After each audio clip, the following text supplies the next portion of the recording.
இது வந்து கலைஞருடைய இந்த நூற்றாண்டு விழாவில் பேசுறதுக்காக ஸ்பெஷலாக தச்சு எடுத்துகிட்டு போனேன். நம்ம உள்ளூரில் வந்து பெரிய ஆளாக இருப்போம், வெளியூருக்கு போனோன்னே அங்கே கொஞ்சம் முதலிடம் கிடைக்கிறதே கொஞ்சம் கஷ்டமாக இருக்கும். அப்படின்னு அந்த சென்சார் சர்டிஃபிகேட்டை வாங்கி ஸ்க்ரீனில் ரிலீஸ் பண்ணேன். அதுக்கு தான் இந்த வேர்ல்டு புக் ஆஃப் ரெக்கார்ட்ஸோட ரெகக்னைசேஷன் ஒரு பள்ளிக்கூடத்துக்காக எழுதி வச்சாங்க. நான் அவங்கள வந்து ஃபோன்லேயே அவங்க காலில் விழுந்து கும்பிட்டேன். கொஞ்சம் சோகமான பர்த்டேஸும் நிறைய இருந்திருக்கு, நிறைய நடந்திருக்கு வாழ்க்கையில். நிறைய இனிப்பான விஷயங்கள், நிறைய கசப்பான அனுபவங்கள் எல்லாமே இருந்திருக்கு வாழ்க்கையில்.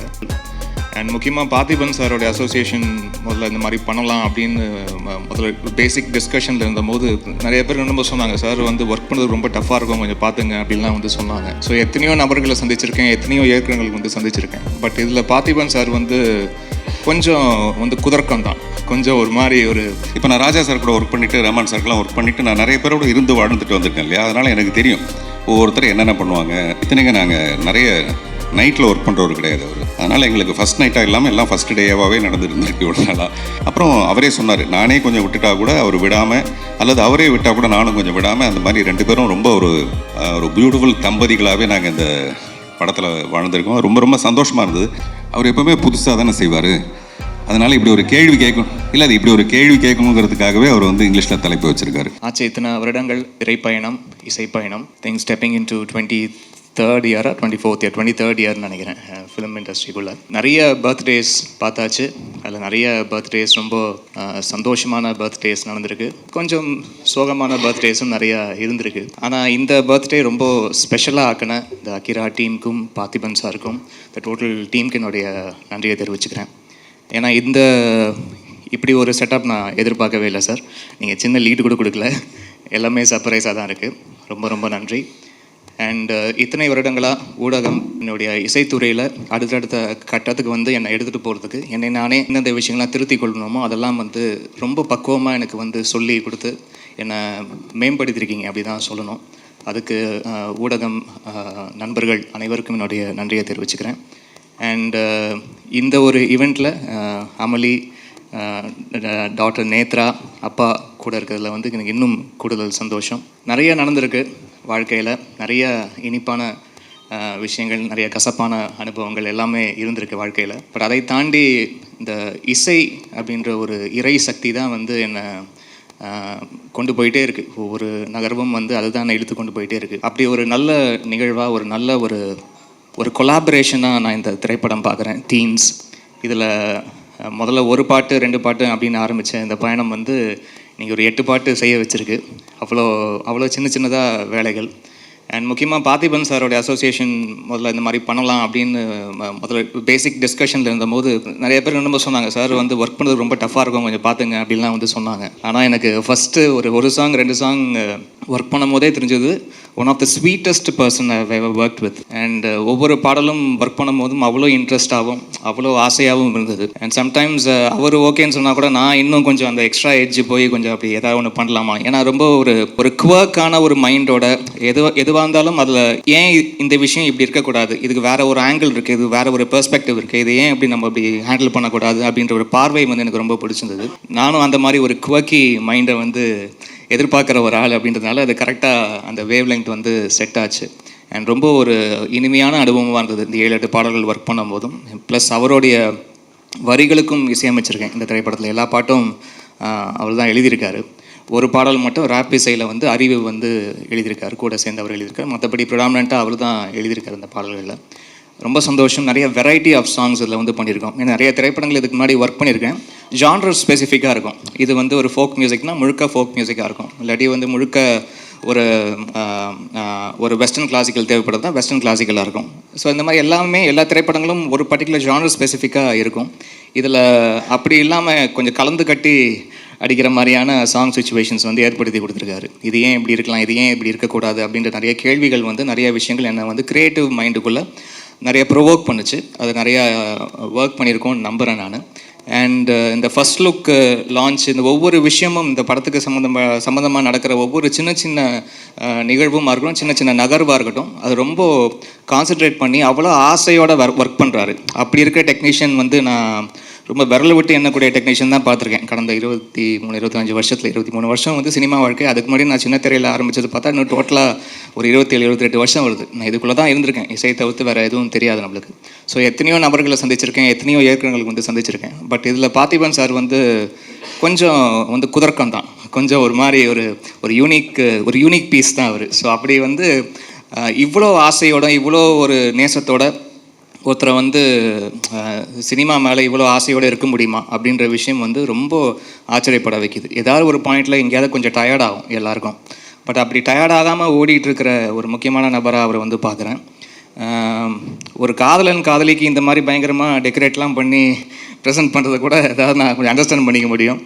இன்னொரு ஆணுக்கு வந்து இந்த மாதிரி பயங்கரமாக வந்து செட்டப்லாம் பண்ணி இப்படி ஒரு பர்த்டே விஷ் பண்ணுறாரு நினச்சி பார்க்கும்போது அவருடைய மனசு, அவருடைய தூய்மையான அன்பை வந்து புரிஞ்சிக்க முடியுது. ரொம்ப தேங்க்யூ சார்.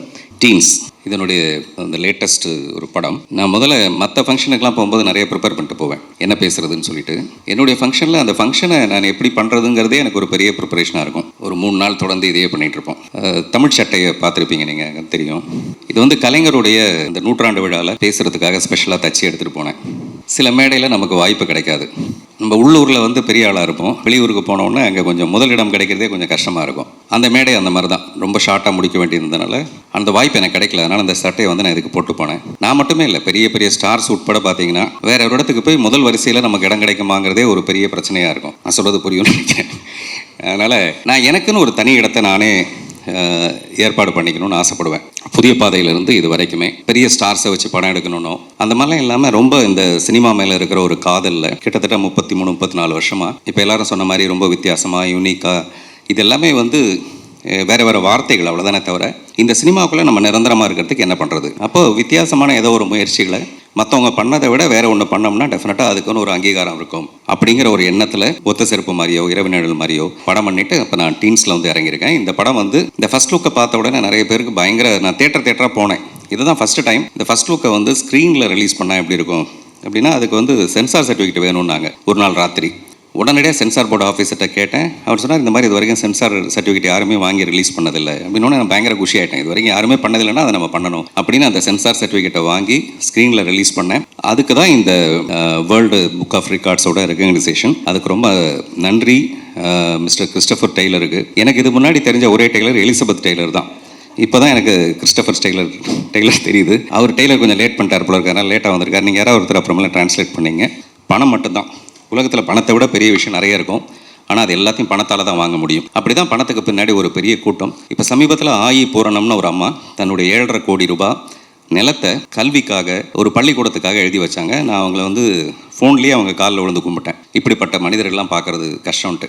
என்னை விட அதிகமான பேஷன் வந்து திரு கால்வெல் வேல் நம்பிக்கும் ரஞ்சித்துக்கும் இருந்ததுனால தான் மறுபடியும் இந்த டீன்ஸுங்கிற ஒரு படத்துக்கு அவங்க தயாரிப்பாளர்களாக வந்திருக்காங்க. திரு கேமி கேரி இந்த படத்தோட சினிமாட்டோகிராஃபர். நீங்கள் விஷுவல்ஸ் பார்த்தீங்கன்னாவே தெரிஞ்சிருக்கும், அவர் ரொம்ப பிரமாதமாக இந்த படத்தை பண்ணியிருக்காரு. அடுத்து இசை. நான் இது வரைக்கும் ராஜா சார் கூட ஒர்க் பண்ணியிருக்கேன், ரஹ்மான் சார் கூட ஒர்க் பண்ணியிருக்கேன், சத்யா சார் கூட ஒர்க் பண்ணியிருக்கேன். பட் இமான் சாரோட ஒர்க் பண்ணணுங்கிறது எனக்கு ரொம்ப ஆசை. நான் ரொம்ப நாளாக அதை ட்ரை பண்ணேன். ஏதோ ஒரு காரணம் மைனாலாம் படம் பார்த்துட்டு 4 ஃப்ரேம்ஸில் கீழே நின்று மிஸ்டர் உதயநிதி ஸ்டாலினுக்கு வந்து ஃபோன் பண்ணி இந்த படத்தை நீங்கள் வாங்கியே தரணும்னு சொல்லி அவரை வரவழைச்சி படம் காட்டினேன். அவர் இப்போ சொன்னார், ஒரு காதலிக்கு தான் இந்த மாதிரி பண்ணுவாங்க. என் காதல் அங்கேருந்து ஆரம்பிச்சது இமான் மேலே. இப்போ ஆரம்பித்த காதல் அது இது வரைக்கும் நீண்டு இப்போ தான் நாங்கள் 2 பேரும் ஒரு கல்யாணம் பண்ணிட்டு குடும்பம் நடத்துகிற லெவலில் ஒரு 7 பிள்ளைங்க பிறந்திருக்கு. நான் சொல்கிறது 7 பாட்டு. இத்தனைங்க நாங்கள் நிறைய நைட்டில் ஒர்க் பண்ணுறவர் கிடையாது அவர். அதனால் எங்களுக்கு ஃபஸ்ட் நைட்டாக இல்லாமல் எல்லாம் ஃபஸ்ட் டேவாகவே நடந்துருந்துருக்கு இவ்வளோ நாளாக. அதில் எனக்கு அவர் மேலே இருக்கிற இப்போ நான் ராஜா சார் கூட ஒர்க் பண்ணிவிட்டு ரஹ்மான் சார்க்கெலாம் ஒர்க் பண்ணிவிட்டு நான் நிறைய பேரோட இருந்து வாழ்ந்துட்டு வந்திருக்கேன் இல்லையா. அதனால் எனக்கு தெரியும் ஒவ்வொருத்தர் என்னென்ன பண்ணுவாங்க, இமான் சார் எப்படி ஒர்க் பண்ணுவாருன்னு. என்னை விட ஒரு 10 மடங்கு 12 மடங்கு அந்த லிரிக்ஸ் மேலே ரொம்ப பயங்கரமாக கவனம் செலுத்தி இந்த லிரிக்ஸ் வந்து தேயாமல் அந்த பாட்டு எவ்வளோ சிறப்பாக வரலாம். அப்புறம் அவரே சொன்னார், நானே கொஞ்சம் விட்டுட்டா கூட அவர் விடாமல், அல்லது அவரே விட்டால் கூட நானும் கொஞ்சம் விடாமல், அந்த மாதிரி 2 பேரும் ரொம்ப ஒரு பியூட்டிஃபுல் தம்பதிகளாகவே நாங்கள் இந்த படத்தில் வாழ்ந்திருக்கோம். ரொம்ப ரொம்ப சந்தோஷமாக இருந்தது. நான் அடுத்த படத்துக்கு வேறு மியூசிக் டைரக்டர் நான் முன்னாடி நினச்சிருந்தேன், இந்த படம் ஆரம்பிக்கிறதுக்கு முன்னாடி. இப்போ இந்த நினைப்பு இப்போ மாறி போச்சு. அது வந்து அவர் ஏற்படுத்தின ஒரு விஷயம். அவர் அதை நினச்சி அவர் எதிர்பார்த்து செய்யலைனா கூட இப்போ எனக்கு ஒரு பயங்கர ஈடுபாடு. இன்னும் ஒரு 10 பாட்டு. அப்புறம் இப்போ இந்த படத்தோட பேக்ரவுண்ட் ஸ்கோர் எப்படி வரப்போகுதுங்கிறது எனக்கு ஒரு பயங்கர க்யூரியாசிட்டி. இமான் சார்கிட்ட வந்து எனக்கு ரொம்ப பிடிச்ச விஷயம், அவர் வந்து ஒரு சிறந்த தந்தையாக இருக்கார். இப்போ அவர் பேசும்போது கூட அவர் மட்டும் இல்லை, அவருடைய தந்தையும் அப்படி தான் 3 குழந்தைகளும் நல்லா இருக்கணும்னு வேண்டிக்கங்க அப்படின்னு சொன்னார். அதோட அர்த்தம் என்னன்னு எனக்கு தெரியும் நல்லா. நானும் 3 குழந்தைக்கு அப்பா தான். இந்த விருது வந்து எனக்கு ரொம்ப மகிழ்ச்சி. அப்புறம் ஒரு படத்தோட ஆரம்பத்திலே இந்த மாதிரி உலக லெவலில் அது ரெகக்னைஸ் ஆகிறதுங்கிறது ரொம்ப ரொம்ப ஒரு பெரிய உத்வேகத்தை கொடுத்துருக்கு. விரைவில் இந்த படம் திரைக்கு வரும். அவர் எப்பவுமே புதுசாக தானே செய்வார். அதனால் இப்படி ஒரு கேள்வி கேட்கணும் இல்லை, அது இப்படி ஒரு கேள்வி கேட்கணுங்கிறதுக்காகவே அவர் வந்து இங்கிலீஷில் தலைப்பு வச்சிருக்காரு. இப்போ நான் தமிழ்லேயே வச்சுருந்தேன்னு வச்சுங்களேன், இப்படி ஒரு கேள்வி வராதுல்ல. யாருமே கேள்வி கேட்க தயங்கும் போது நீங்கள் தைரியமாக கேள்வி கேட்கறதுக்கு காரணமாக இருந்திருக்கிறது இந்த டைட்டில். டீன்ஸ்னா அந்த பதின் பருவம். அது 13 வயசு ஆகும்போது டீன்ஸ், 13s 14s 15ஸ்ன்னு சொல்லுவாங்க இல்லையா சார். 10 பருவம் தானே கரெக்டான விஷயம். 10 வயது 10 பருவம் தான். 10 பருவத்தில் வரதான் 10 வயது. நீங்கள் அதெல்லாம் பார்த்து வச்சுக்கிட்டே பண்ணுவீங்க.